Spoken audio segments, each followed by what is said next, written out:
Oh, actually, what I was going to say, you all came and I first appreciate the opportunity to be here. And I'll try to keep it real brief. It's real easy the way wind works. Wind blows the blades, blades turn, generates electricity. You turn your light switch and it's on. Any questions? Now, let me sort of tell you first why OG&E has wind. And as I go through, if you have questions, raise your hand. We'll try to answer some as we go through. If we get too many questions, we might defer them to the end. But OG&E in 2008 said we want to quadruple our wind to, which would be a little over 700 megawatts. At the end of this year, we'll have a little over 800 megawatts. And all the wind we have purchased, we think, is going to be less than the average cost of fuel for the next 20 to 25 years. We're looking at it for long term. We, along with the increase in wind, we said we're going to build some transmission to support it. Specifically, the line that was talked about at that time went from Oklahoma City to Woodward, and then Woodward to Guymon. The Oklahoma City to Woodward line went in service in 2009. Woodward to Guymon lines being built. When you deal with the Southwest Power Pool, and all our transmission lines are built, OG&E might own them, but they're operated by the Southwest Power Pool. That is a time-consuming process to connect to one of the lines. If OG&E wants to connect to one of our lines, we have to go to the Southwest Power Pool to get approval. Sounds easy to get approval, right? It's an 18 to 24-month ordeal, and that's just to get the paperwork to sign off. So it's a time-consuming process. OG&E, we're one of the first in the state to offer, so you can buy what you call a renewable energy credit. And when wind produces 1 megawatt hour, which is 1,000 kilowatt hours, you buy kilowatt hours to the house. And most of my talk, you'll hear megawatt hours because that's the bigger number, which is what we look at. When it produces 1 megawatt hour, it's 1 renewable energy credit. And whoever buys that then is recognized not just in Oklahoma, but nationally, saying, I have renewable power. And we were also the first to sign a memorandum of understanding, that's what MOA is, with the Department of Wildlife about paying some mitigated damages, or not damages, but mitigation for the lesser prairie chicken. Up around Woodward, the lesser prairie chicken's a real concern. It's potential for candidate for potential endangered species list, and if it goes on the endangered species list, it impacts not only wind, it impacts oil, it impacts any kind of construction going on. A little bit of area of Oklahoma, some of Kansas, some of Texas and New Mexico, because that's the only place in the world those birds reside. And the concern is not the birds flying in the towers, but it impacts their mating habits.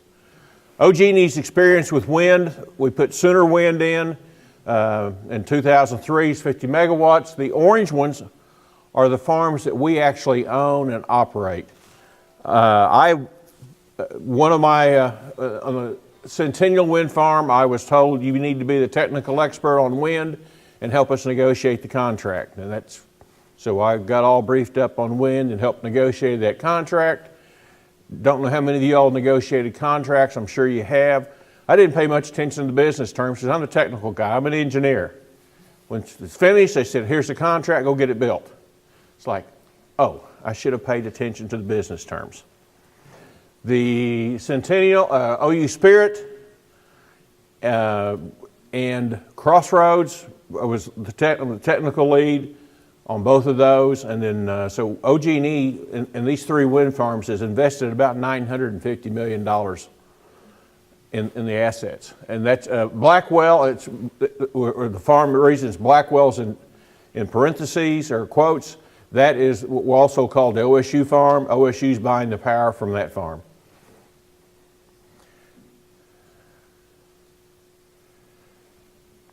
Why does OG&E want wind? The state does not have a mandatory requirement for wind. A lot of states we see huge numbers in renewables have mandatory requirements, meaning the utility has to buy it. When you have to buy something, the seller isn't typically quite as motivated. So the prices are a little bit higher, but Oklahoma does not have one. We acquired wind because we think wind is going to be cheaper in the long run than the fuel prices. So the fuel prices vary, price of wind doesn't. It's an emission hedge, and by emission hedge I mean a fossil fuel plant puts up emissions. I don't care if it's a coal plant, a natural gas plant, a plant burning biomass, they emit. And wind does not. That avoids some of those.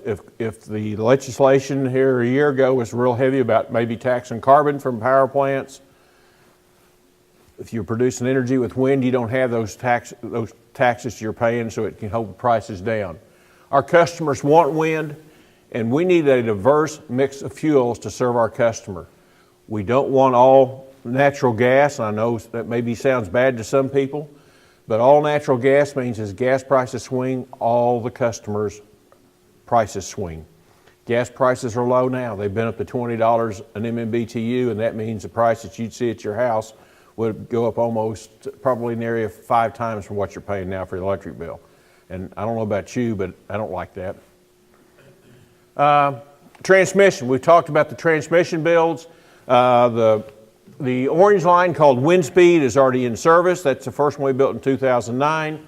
The blue lines, OG&E has been told by the power pool to go ahead and build. We will build half of those lines. We'll build the lines down to the Texas border where it goes from Woodward to Tuco. From the Texas border on down, another company builds it. That's the build that we're going to be doing. What's nice about those is it's going to make the grid stronger. Wind, not just OG&E wind, but everybody's wind. The wind farm up here at Calumet, the Minco wind farm will be utilizing those transmission lines. OG&E's ratepayers are only going to be paying for about 30% of those lines. The rest of them will be paid for by the members in the pool and the people using the lines. So it's not all hitting your pocketbook. I know it's hard to see this slide, but each of those squares is a mile square. It's a section of land. What the point I'm trying to show in each of the little dots is a wind turbine. The wind turbines it takes a lot of land. This farm is 80 turbines on roughly 10 square miles. And they're laid out very predominantly, you can see east to west. When you lay them out east to west, around in the south, in western Oklahoma, the wind, 85% of the wind comes from the south. Doesn't surprise you all, does it? Another 10% from the north, 5% from the east and west. So you want to lay out the turbines so the wind goes from one turbine, doesn't flow right to the next one. That's the reason east and west, we lay them out real close. We don't have much winds east and west. You can lay them out 2 or 3 rotor diameters apart. North and south, you want to be 6 to 7.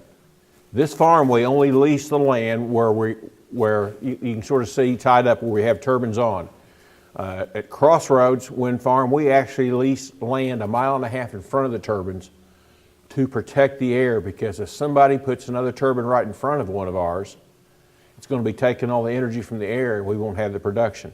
If it's 1.5 miles away, we will have that production, and those people are being compensated for that land being leased even though they don't have turbines on it. They don't get as much because they don't have the turbine and the infrastructure on it, but they're at least being compensated. This is Crossroads, just sort of talked about it. You can the green. You can sort of see the blue is where the outline is what we were originally trying to get. OG&E only went out and actually has leased one site ourselves. All the rest of these sites have been brought to us, and we are constantly looking at other sites that people bring to us, aggregate them, and then we do evaluations of whether we want to own it, we want to buy the power from it, or is it too expensive and just ignore it. Right now, we are just looking at sites and considering them. We'll probably go out for a request for proposal for wind next year, and that means we'll let people bid in to say what they would sell us power. I wouldn't at all be surprised if we bid into that same bid to show that here's what it is if we own the farm. because that's the only way we can really show which is most cost effective for the ratepayers. Doesn't mean we're going to buy it. We're going to have to see what the price is, and we might do neither. Yes, ma'am. Where is this crossroad at? It's between Sealing and Canton, Oklahoma. And that farm went in operation, I'm sorry, time flies. I don't remember if it was first of this year, first of last year. I think it was first of last year. What you see, the long line coming down here, is a generation lead. And that line is 345,000 volts. If you drive by and look at it, you would think it's transmission. But all it's doing is carrying the power from the wind farm, we step it up on the wind farm to 345,000 down to the substation and tie in.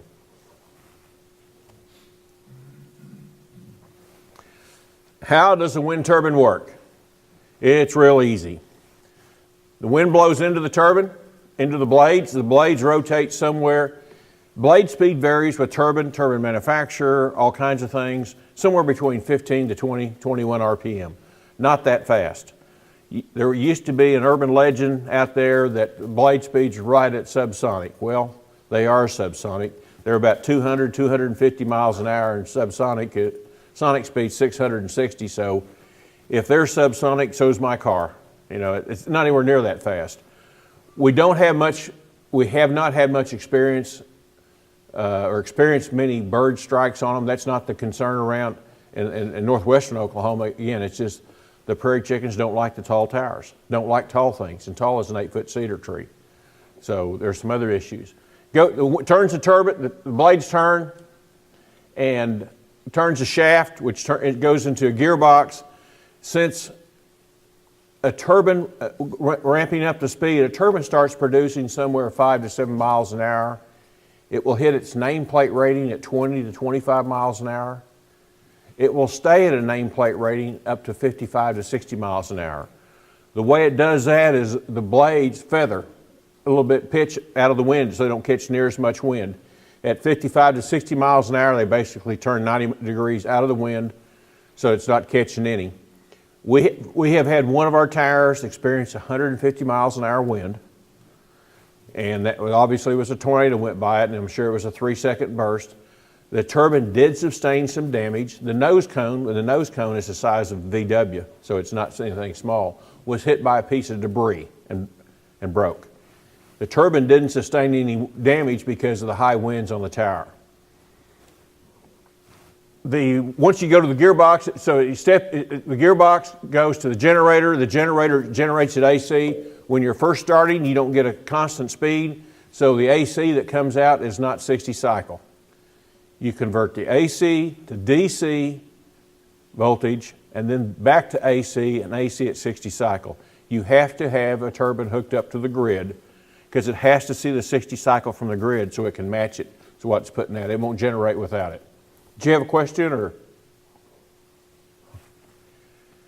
the voltage they generate at the top of the towers typically depends on the tower, but most of them are somewhere 500 to 700 volts. There's some that step it up in the tower. Most of them step it up at the base, and at the base of the tower, they step it up to 34,500. Then you have what they call as a collection system. It's nothing but what OG&E would typically call a distribution system, where you tie all the towers on that low voltage and you take it to a substation and step it up to, depending on the site, could be 69,000, 138, or 345,000 volts.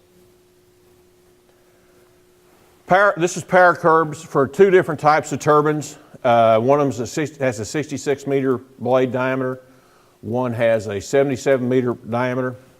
And this is the wind speed and the power curve. You can see, and at maximum speed, it doesn't make any difference what the blade length is. You're going to be producing the same.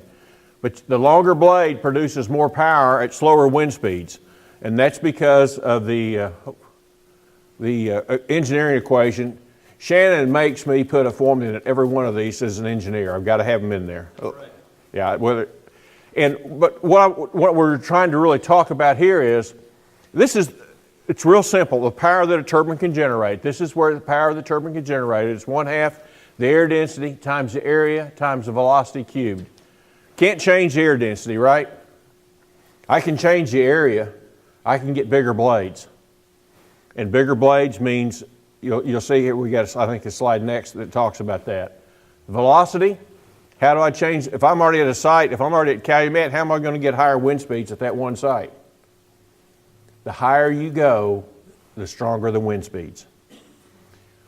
So if I go from a 60-meter tower to a 180-meter tower, the wind speeds will pick up.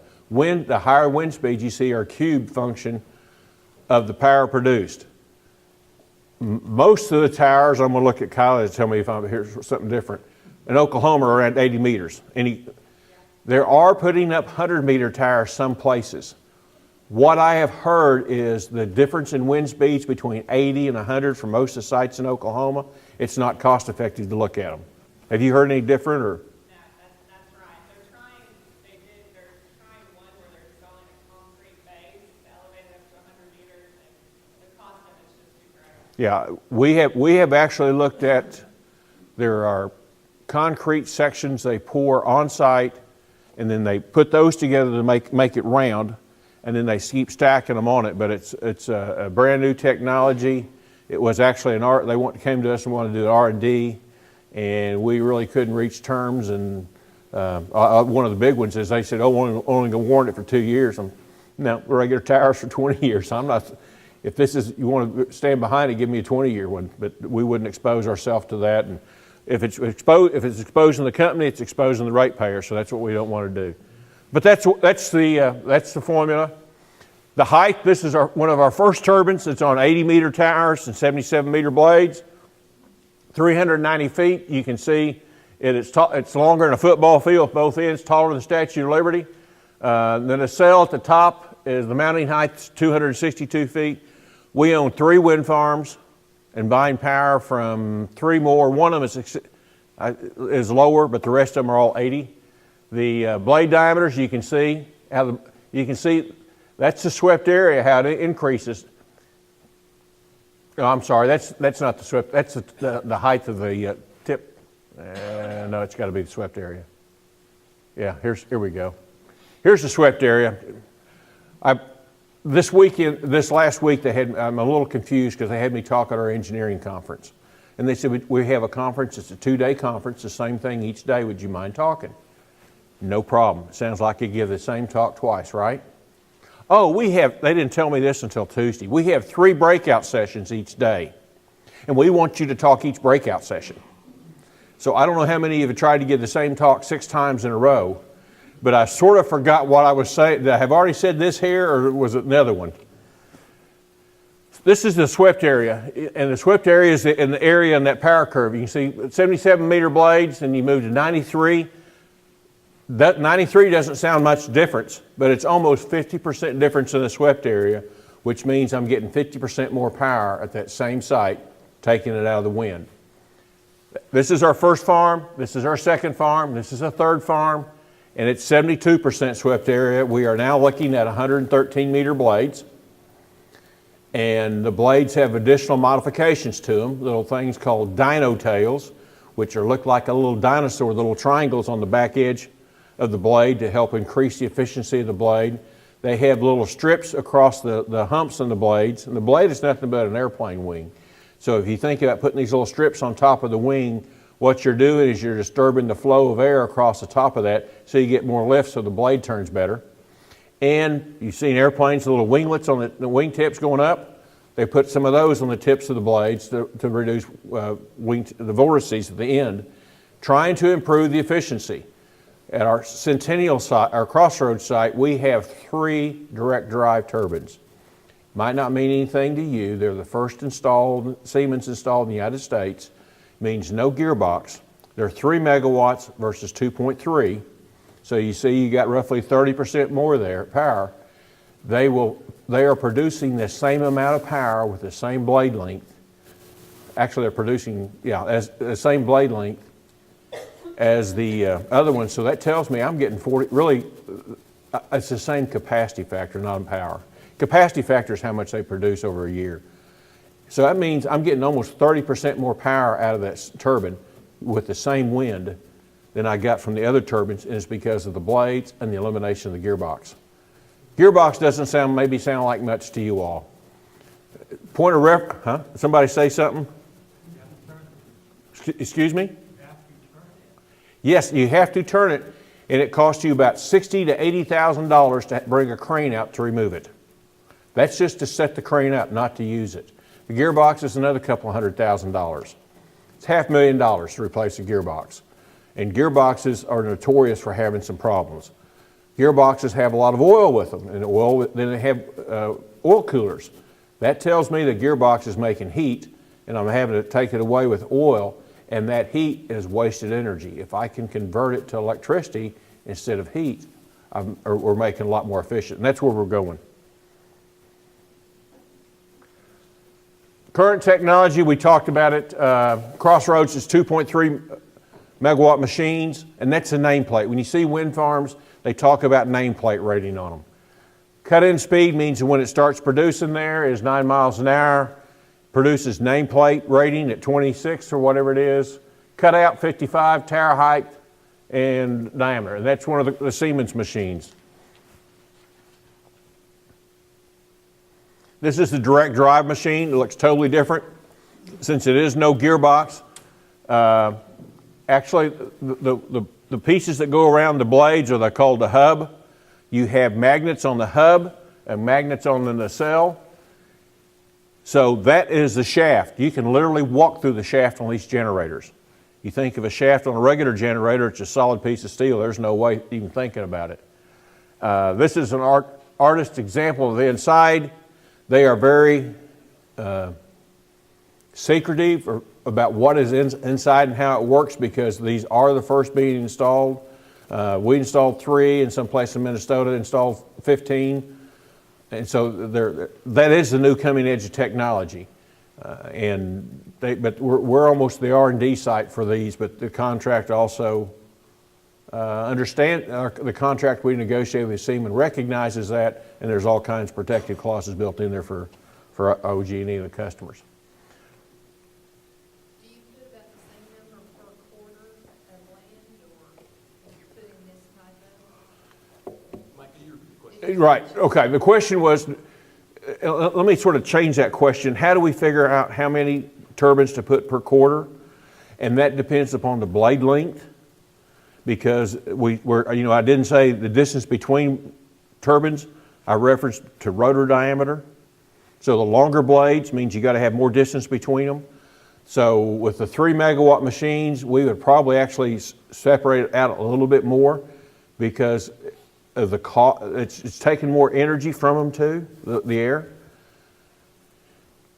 When you look at a site, you don't just say, I've only got one turbine technology I'm considering. I look at turbine technologies from different manufacturers because different manufacturers' turbines on the same site will give me different power levels.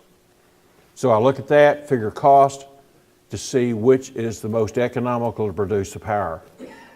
So it varies. And the other thing we got to consider about how many turbines on a site is what's the direction of wind, where's the turbines adjoining to it, what's the topography of the land. If it's flat prairie, I can do one thing. If it's ridges, I'm going to have to sort of follow those. So that's really a wishy-washy answer, but there really is no set answer. It's a lot. The economies of scale on the bigger turbines drives the price down, and that makes it more successful to be able to integrate it into the system.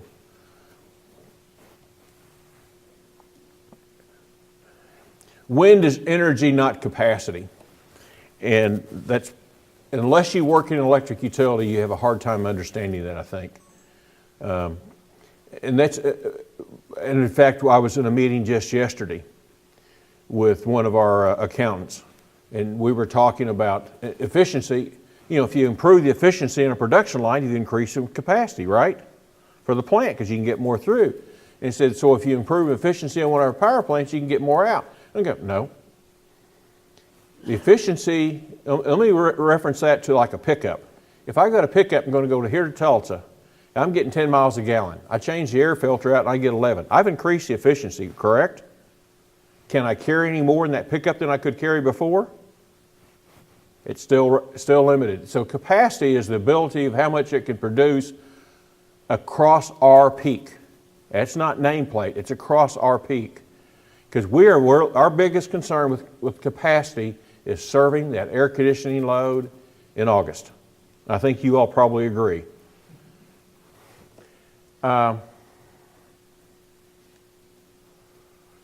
What we have here is megawatt hour production. Oops.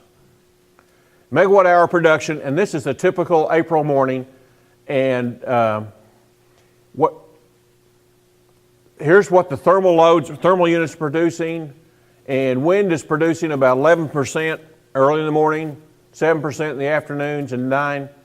Wind produces more energy early in the morning, right before sunrise. You all, that's probably no surprise to you. You've been out there and you see it. But what the other things we see is the wind blows more in April and May. When we get to August, the wind across our peak, and our peak is somewhere between 2 to 7 p.m. It's typically closer to 5 to 6. The wind is barely blowing. It's only 3%. So if we have a 100 megawatt wind farm, we can only count on it for 3 megawatts across our peak to serve the load. So wind is not capacity. We still have to have fossil fuel units or units with dependable capacity to call on, but wind is cheap energy. And if we can use some cheap energy at other times to offset the more expensive fossil fuels, that's the whole advantage of it. Questions? The 80-meter tower height, the 101 is the diameter, rotor diameter. And the 489 feet is the top tip of the blade. Is that? I wonder how you're increasing that there, getting the higher meter. The higher area? Yes, sir. Now, here's the way. I went from 77-meter diameters to 101, and the area of a circle is 1/2 pi r squared. So that's I can't do it on the same turbine. It has to be a new turbine, new type, but it's just get bigger blades. Any other questions?